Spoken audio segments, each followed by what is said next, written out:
અત્યારે અમેરિકાના આંતરિક વિસ્તારોમાં એક એવા સમાચાર આવી રહ્યા છે જે જાણીને તમે ચોંકી જશો. વર્ષ 2025 અને વર્ષ 2026નો આ સમયગાળો ઇતિહાસમાં અત્યાર સુધીનો સૌથી મોટા ડિપોર્ટેશન એટલે કે દેશ નિકાલના અભિયાન તરીકે નોંધાઈ રહ્યો છે.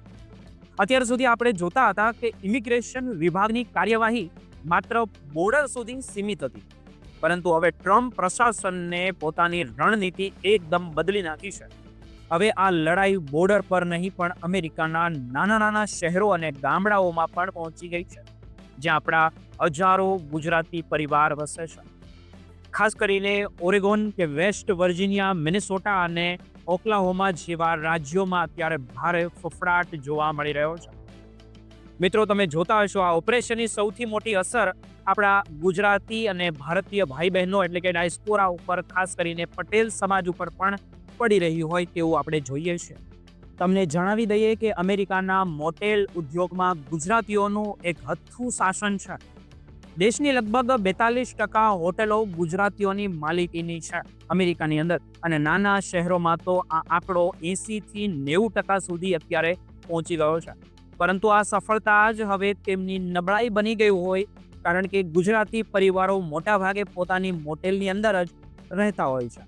એટલે કે જ્યારે આઈસના એજન્ટો ત્યાં દરોડો પાડે છે ત્યારે તે માત્ર કાર્યસ્થળ પર દરોડો નથી રહેતો, પણ તે સીધો તેમના ઘર પરનો હુમલો બની જાય છે.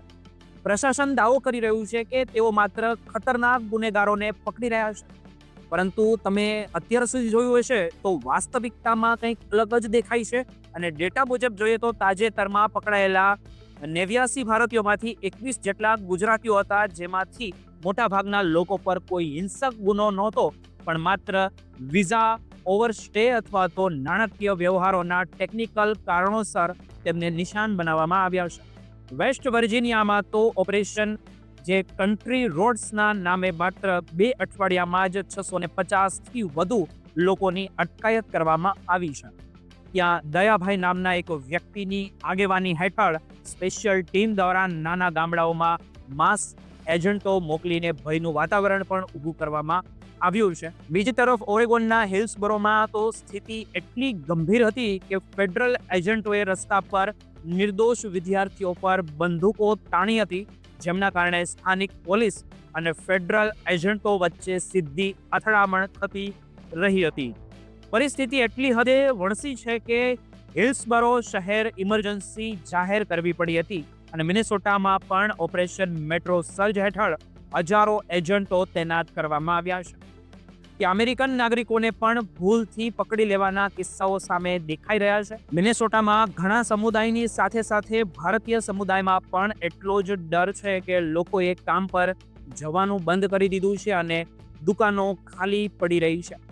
ઓક્લાહોમા જે રાજ્યમાં હવે હાઈવે પેટ્રોલિંગ જ ઇમિગ્રેશન એજન્ટોની સત્તા આપી દેવામાં આવી છે, જેઓ રસ્તા પર ગાડી રોકીને લોકોના દેખાવ પરથી તેમની તપાસ કરી રહ્યા છે. આ સમગ્ર સ્થિતિએ માત્ર માનવીય સંકટ જ નહીં પણ આર્થિક સંકટ પણ ઊભું કર્યું છે. ખેતી અને હોસ્પિટાલિટી સેક્ટરમાં કામદારોની ભારે અછત સર્જાઈ રહી છે.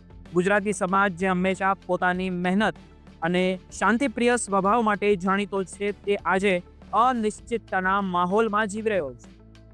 કાયદેસર રીતે રહેતા લોકો પણ હવે ડરી રહ્યા છે કે ક્યાંક તેમનો વારો તો ના આવે, નવા કાયદાઓ તેમની મુશ્કેલીમાં વધારો કરી દેશે તો શું થશે. આ માત્ર ઇમિગ્રેશનનો વિષય નથી રહ્યો, પણ હવે જે અધિકારીઓની લડાઈ બની ગઈ છે. જો તમે પણ અમેરિકાના કોઈ નાના શહેરમાં રહો છો તો અત્યારે અત્યંત સાવધાન રહેવાની જરૂર છે.